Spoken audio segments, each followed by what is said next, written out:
Hola, ¿qué tal? ¿Cómo le va? Tengan ustedes muy, pero muy buenas noches. Bienvenido a una nueva emisión de Estación Buenos Aires.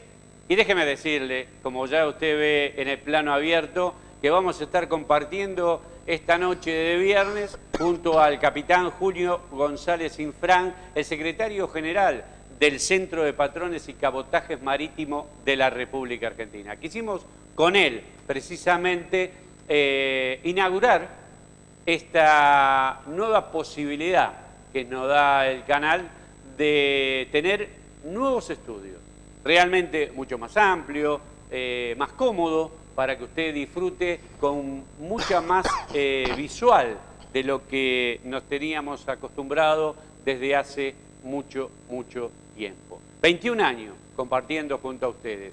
Así que le damos la bienvenida al capitán Julio González Infran. Vamos a ver quién nos auspicia y después, cuando regresemos, nos vamos a meter en una larga charla de lo político, de los sectores marítimos y en particular del sindicalismo en la República Argentina. Julio, gracias por participar esta noche nuevamente con Estación Buenos Aires. Gracias, te agradezco, Beto. Hacemos una pausa y cuando nos reencontremos vamos de lleno con este reportaje.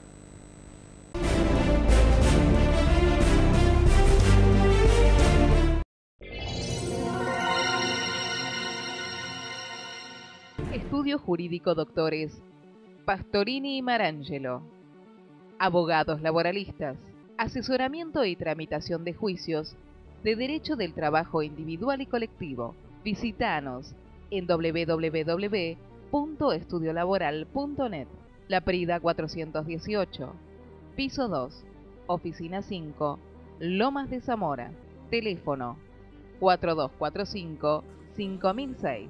Sabemos de lo que hablamos. Defendemos tus derechos.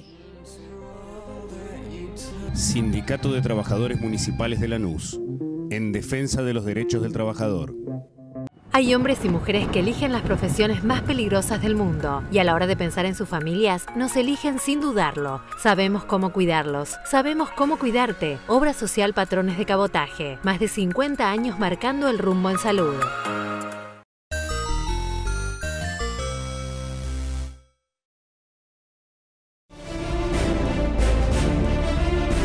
Muy bien, en la continuidad de Estación Buenos Aires, si usted se está enganchando en estos momentos, estamos con el capitán Julio González Infran, el secretario general del Centro de Patrones de Cabotajes Marítimos de la República Argentina. Julio, ¿cómo está el sector hoy? Bueno, todavía estamos en una situación de crisis el sector, a pesar de los esfuerzos que estamos haciendo para poner en marcha la Marina Mercante. Hemos sacado una ley que fue todo un gran trabajo que hemos hecho. Lamentablemente la ley en la parte de industria naval fue vetada en su estructura financiera, lo que nos crea un problema. Es como que tenemos una herramienta pequeña, pensábamos que íbamos a tener una gran herramienta por las formas que venía planteados los temas y los artículos que tenía la ley, y después del veto y después de los recortes que lamentablemente el Ejecutivo propuso, tenemos una herramienta pequeña. Es decir, el paso de haber sido un gran paso terminó siendo un pasito, lamentablemente, ¿no? El veto sigue firme. La ley todavía no está reglamentada. ¿Por qué no hay una decisión estrictamente política para salir de este atolladero que realmente no le conviene a nadie? Porque económicamente al país no le conviene y a los sectores de ustedes menos. Bueno, yo creo que esta situación va a ser revisada. Creo que estamos en un proceso de revisión hoy. Hay cambios en la Subsecretaría de Vía Navegable, cosa que lo veo muy positivo, esos cambios. Y yo creo que de alguna manera se va a tener que replantear muchas cosas que están ocurriendo porque no desarrolla el sector. Yo creo que hay lobbies muy fuertes, muy poderosos. Por ejemplo, los dueños de las multinacionales que nos sacan la carga a nosotros. Pues uno dice, ¿pero a quién no le interesa una marina mercante? Y a lo primero que no le interesa seguramente son a la MER, la MSC, las grandes empresas multinacionales que son lo que mueve toda la carga en Argentina y que no quiere competencia. no quieren competencia y a raíz de ese oligopolio que hay con respecto a las cargas nuestras, nosotros hoy pagamos un 40% más caro el flete de Buenos Aires a China. Y no podemos decir que no, porque no tenemos barco para sacar. Si no nos dan ellos las bodegas, nosotros no tenemos bodega para sacarlo. Entonces, hay todo un problema de lucha contra los intereses comerciales y yo creo que, bueno, en el gobierno son afectados, evidentemente, operan fuertemente, y deben tener sus arreglos con algunos funcionarios. Otra cosa no puedo pensar. Julio, ¿dónde está la clave? Porque si la gente bien sabe que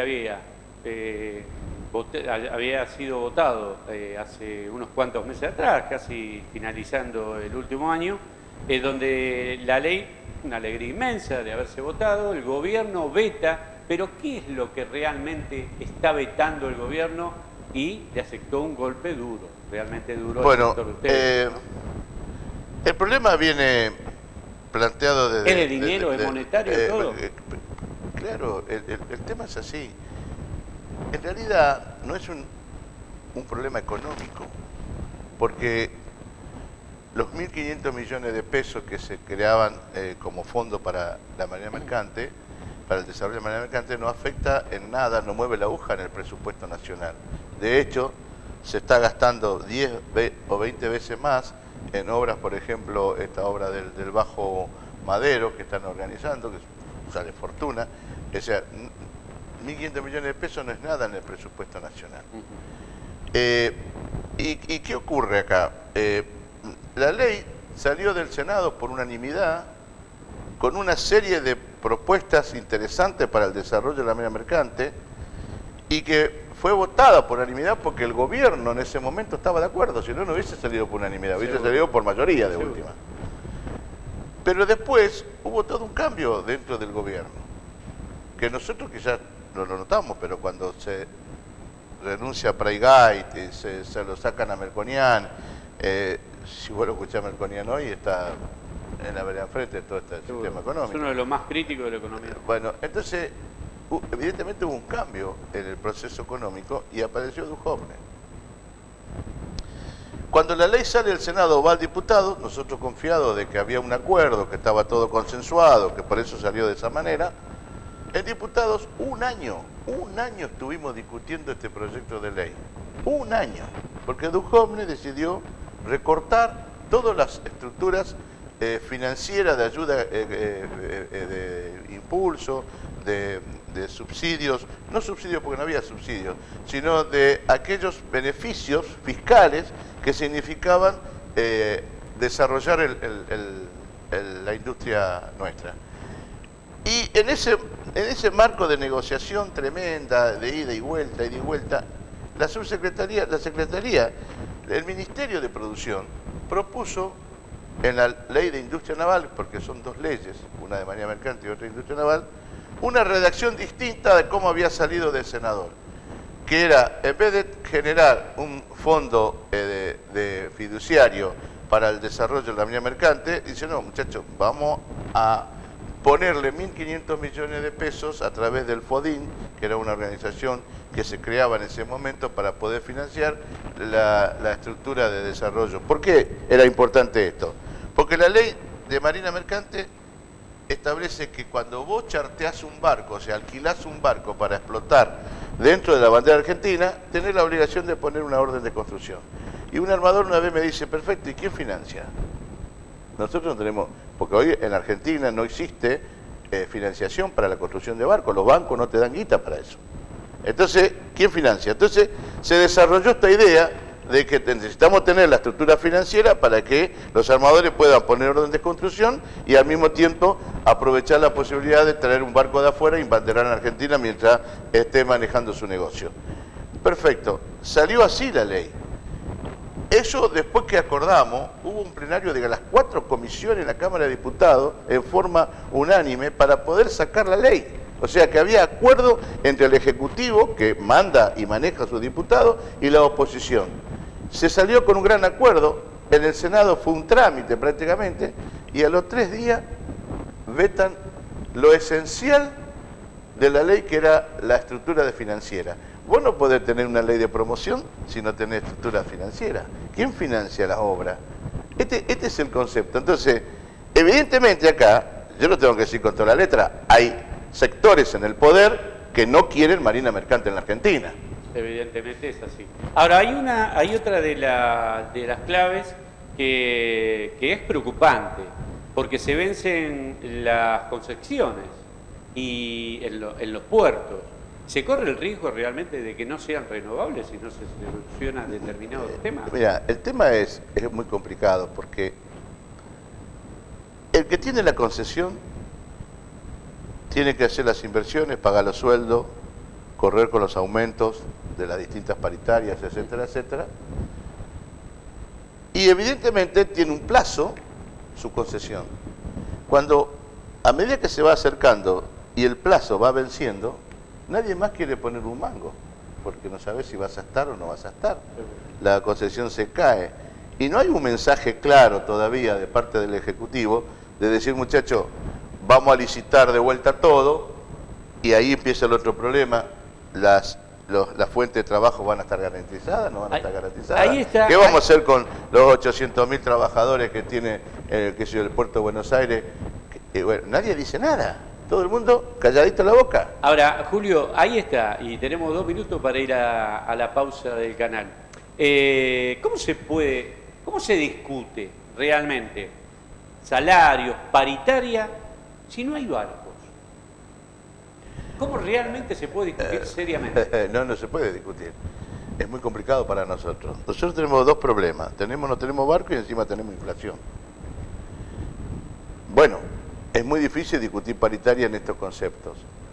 Por eso nuestra lucha es empujar para que haya políticas de desarrollo en la Marina Mercante Argentina y por el otro lado tratar de que los tripulantes argentinos también puedan embarcar en los barcos extranjeros. Tenemos una pelea en ese sentido. Una pelea que viene ya importante. Es decir, el tema más importante acá que hay que ver, que no podés desarrollar la Argentina si no tenés marina mercante. Por una cuestión estratégica de donde está ubicado el país.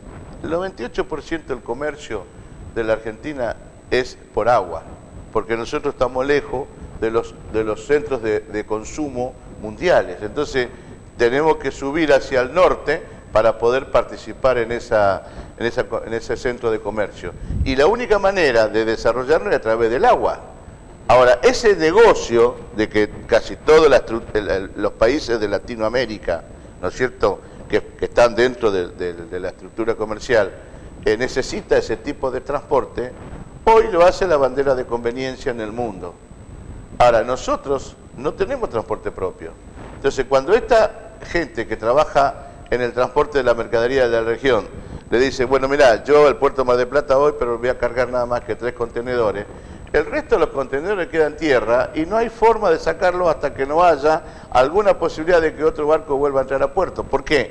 Porque no tenemos barco propio. Y si ese armador extranjero dice, bueno, mira, el flete aumenta un 40%, lo tenemos que pagar. Hay que pagarlo. Julio, hacemos una pequeña pausa y continuamos hablando con el secretario general del gremio de patrones.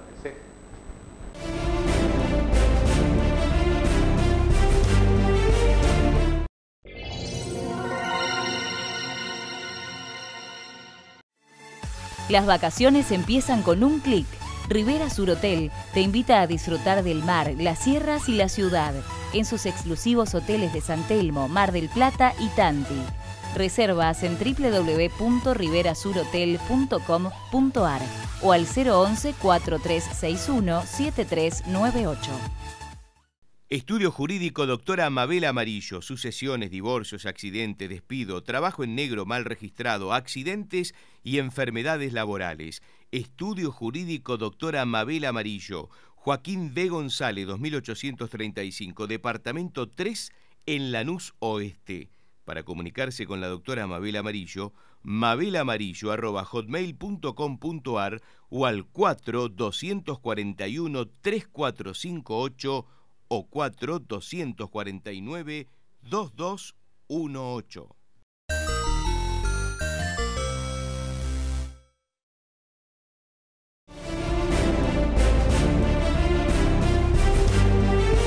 bien, en la continuidad de Estación Buenos Aires.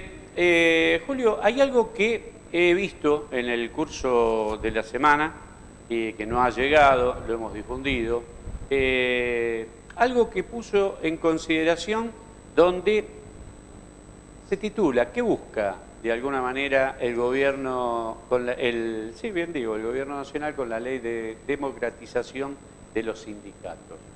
Ahí vi que puso algunas consideraciones realmente duras. Bueno, yo creo que esos políticos que proponen ese tipo de cosas hasta lo que buscan son fama. Objetivamente, hasta hoy la experiencia nos dice a nosotros que todo lo que tocó el Estado lo fundió. Todo lo que tomó el Estado lo fundió. En primer lugar. En segundo lugar, la estructura de la Cámara de Diputados, hay diputados que hace 25, 30 años que son diputados. Y no por eso el país ha progresado mucho. Y en tercer lugar, los sindicatos son instituciones privadas. Esto es lo mismo que decirle a las empresas multinacionales o la Sociedad Anónima Argentina, ustedes, su directorio puede durar nada más que tanto tiempo. Se meten en la vida democrática de los sindicatos. Escúchame. Los fondos que manejamos nosotros, los sindicalistas, son fondos privados, son fondos de nuestros afiliados, en primer lugar. Yo creo que en el fondo están buscando la manera de entrar a manejar los fondos de la obra social. No creo que le importe la democratización de los sindicatos, ni de los aportes siquiera de los sindicatos. Lo que le interesa son los fondos de las obras sociales, porque en la Argentina el 70-80% de la estructura de salud está basada en las obras sociales sindicales. Corremos el riesgo que, así como pasó con la jubilación, los fondos de la jubilación, que los políticos le metieron mano y han fundido las cajas de jubilación, también ocurra, si eso se produce, con los fondos de las obras sociales. Yo sinceramente creo que es un globo de ensayo que largaron, pero más que nada lo manejan para políticos que hoy no trascienden y puedan tener fama. Porque ¿qué proyectos de desarrollo económico han presentado estos diputados para tener autoridad, para hablarme a mí de que tengo que democratizar el gremio? Si nosotros cada 4 años tenemos que rendir examen con nuestros afiliados para ser nuevamente reelegidos. Me da la impresión también, Julio, que la red social de los sindicatos, las obras sociales, creo que debe ser, y valga la redundancia, la red más completa de eficiencia que hay en la salud en la República Argentina. Mirá, no me cabe la menor duda. Te digo una cosa. Ejemplo, el PAMI, donde el Estado metió mano, tiene directores, tiene manejo político, terminó siendo caja de todos los gobiernos políticos y están fundidos. Nosotros damos servicio a nuestra obra social a los jubilados. Y los jubilados nuestros tienen obra social a través de patrones y tienen obra social a través del PAMI. ¿Qué hacen los muchachos? ¿Qué hacen los compañeros jubilados? Usan la obra social de patrones. No quieren saber nada con la obra social del PAMI. Es más, y hay un problema que yo creo que es una de las normas que hay que modificar. No puede ser que el PAMI no permita la renuncia del jubilado y se pueda pasar con sus aportes a otra obra social. Si yo le digo al jubilado nuestro, renunciar al PAMI, no hago ningún negocio. ¿Por qué? Porque el PAMI no me traspasa sus aportes. Me da nada más que 290 pesos por cápita. Y si el aporte del jubilado es 1.000, 1.200 pesos, la diferencia se la queda al PAMI y no le da ningún servicio. Entonces, el PAMI es un ejemplo concreto de que cuando los políticos meten la mano en estructuras financieras de la gente. La verdad, este tema de querer democratizar los gremios es realmente ridículo. No hay estructuras más democráticas que nuestras organizaciones. Yo sé que hay toda una idea, una campaña, muchas veces, de desprestigiar a los sindicalistas, pero yo siempre digo esto, la corrupción está en todo lado. La principal corrupción siempre fue la política. La corrupción existe entre los jueces, la corrupción existe en la iglesia, y es probable que la corrupción también exista entre nosotros. Julio, dejamos un poquitito el sector que nos convoca y nos metemos un poco en lo que es el gremialismo. En la última concentración llamada por Moyano a Plaza de Mayo, llevó realmente una gran confusión al mundo sindical. ¿Por qué? En primer lugar, creo que el sindicalismo en general ha perdido el rumbo. Hay cosas que están ocurriendo en el país porque el sindicalismo argentino ha perdido su rumbo. No sabemos por qué nos tenemos que sentar en la mesa a discutir qué modelo de país, porque por ahí pasa la cuestión. Nosotros necesitamos una CGT organizada que tenga claro cuál es el plan, cuál es el proyecto, cuál es la propuesta, qué es lo que hay que desarrollar en la Argentina, dónde tienen que estar las principales políticas de inversión. Para sentarse tenemos que estar organizados y tenemos que estar todos de acuerdo. Ahora, cuando se mezclan estas cosas con posiciones personalistas, bueno, ocurre lo que está ocurriendo. Actitudes de gente que quiere ser dirigentes sindicales para negociar con el gobierno y tener prebendas. Entonces hoy tenemos un sindicalismo que está dividido entre los que quieren seguir negociando, entre comillas, con el gobierno sin interesarle el modelo, sino más que nada cuáles son las prebendas que se pueden llevar, y los que realmente quieren voltear al gobierno, que no quieren que sigan este camino, y la solución para ello no es una solución democrática, sino generar un golpe, un quilombo, un despelote, que se pudra todo, que quememos goma. Estamos mezclados. Ahora, ¿el sindicalismo en la Argentina no está en su peor momento más de debilidad en estos momentos? Hoy estamos muy débiles, es cierto. ¿Y no se corre el riesgo de tener 2, 3 CGT? No, ya tenemos 2, 3 CGT. Objetivamente, estamos tratando y luchando para que la CGT que se reorganice prontamente, que estamos trabajando en eso, por lo menos represente al 80% de las asociaciones sindicales y de los trabajadores. Me imagino que la MTA no va nunca a integrar la CGT, porque tienen un proyecto de CGT distinto. Bueno, estamos en la división.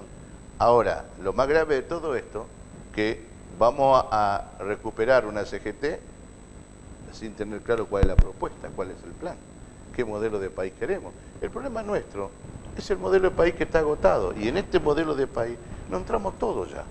Por eso sobra la gente, por eso ese porcentaje de pobreza. Y el desconcierto que nos genera es que no sabemos hacia dónde vamos a ir.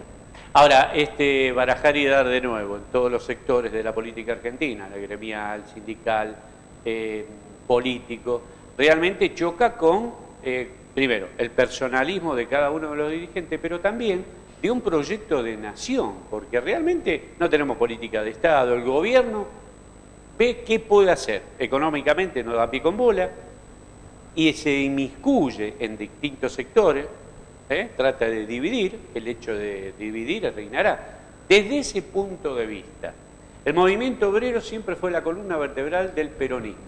¿Cómo se puede reconstruir el peronismo en la República Argentina para tener una alternativa de poder dentro de 1 año y medio?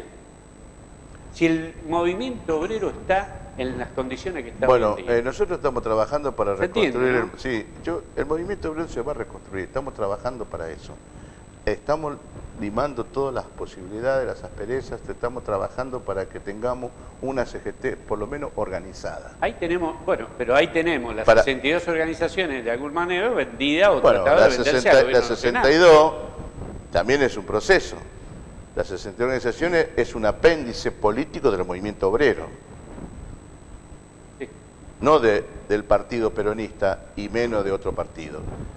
Pretender una 62 que no sea peronista no tiene ningún sentido, es como un ano contra natura.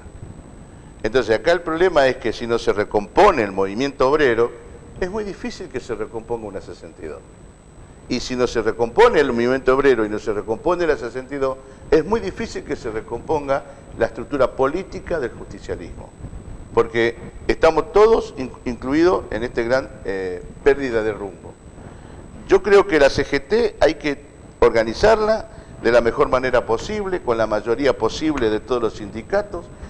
No debemos un debate interno para fijar las 4 o 5 grandes pautas del modelo de país que pretendemos nosotros llevar adelante como movimiento obrero, y a partir de ahí operar y trabajar para que el justicialismo se reorganice con sectores que realmente estén de acuerdo con el modelo nacional.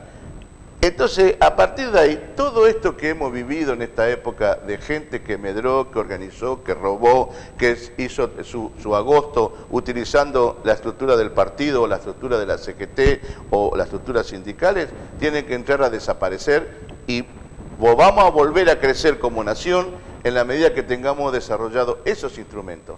Hoy por hoy, sin estos elementos, yo creo que lo que puede hacer el gobierno con toda la buena fe es administrar la crisis. Nunca vamos a salir del pozo. Julio, nos queda 3 minutitos. Entonces la CGT no existe más como triunvirato. No, la CGT no existe más como triunvirato. Lo ha dicho públicamente el compañero Smith. Y ahora se están reuniendo, o sea, lo que quedó fue la estructura administrativa, porque tenemos que continuar, hay toda una serie de obligaciones administrativas que mantener, pero hoy lo que está ocurriendo dentro de la CGT, se están organizando reuniones con los distintos secretariados para ver de qué manera encaramos el nuevo confederado para poder ir a votar y poner una lista con un dirigente sindical a la cabeza y de esa manera tener una base organizativa ordenada para comenzar a reconstruir todo el movimiento obrero. Julio, por último, tener una semblanza de lo que opina un dirigente gremial con lo que está pasando en la economía en Argentina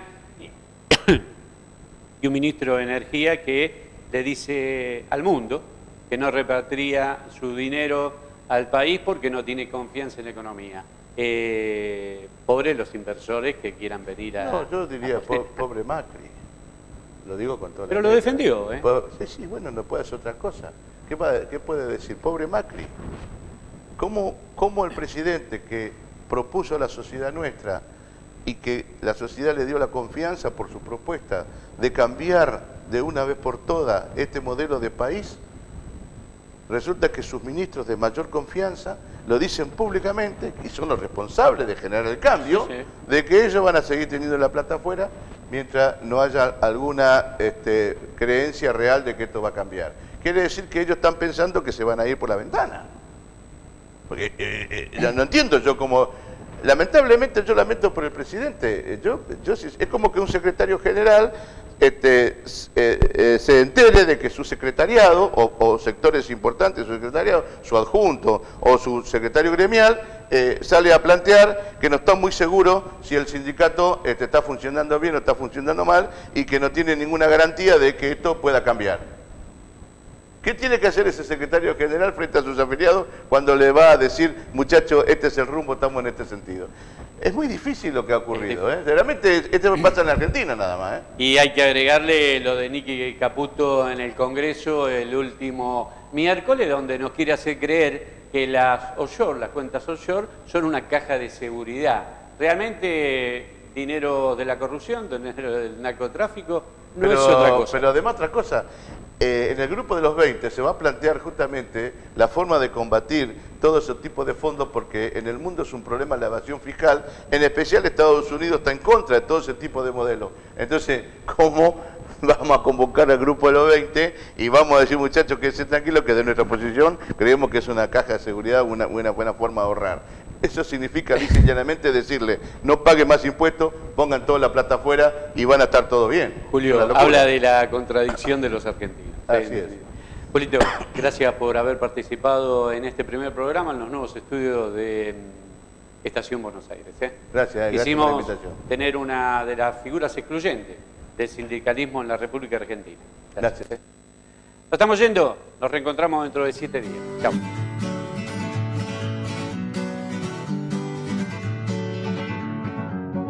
Feeling my way through the darkness, guided by